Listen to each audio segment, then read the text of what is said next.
مرحباً، أنا نوفا، المساعدة الذكية من غازا فينيكس. أنا هنا لمساعدتك في تعلم إدارة المشاريع باحتراف وفهم دورات مثل PMP وفقاً لأحدث معايير PMI. اسألني أي شيء وسأكون جاهزة دائماً.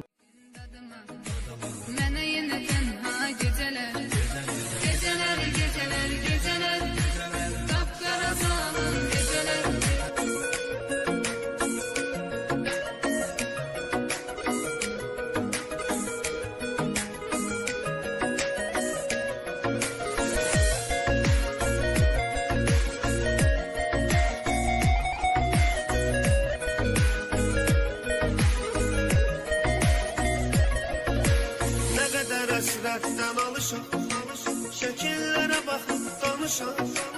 Çox istəyirdi qovuşaq, vermədi fürsət gecələr. Nə qədər həsrətdən alışaq, şəkillərə baxıb danışaq. Çox istəyirdik qovuşaq, vermədi fürsət gecələr. Gecələr, gecələr, gecələr, qapqara zülmət gecələr. Axı nə qədər mən qalacam, yarıma həsrət gecələr. Gecələr, gecələr, gecələr, qapqara zülmət gecələr. Axı nə qədər mən qalacam, yarıma həsrət gecələr.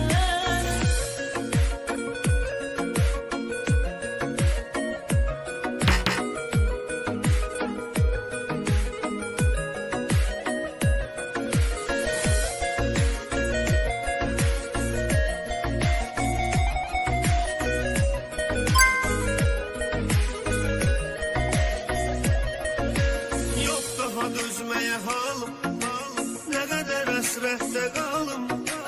O qədər ağladım zalım, sənə görə xəlvət gecələr.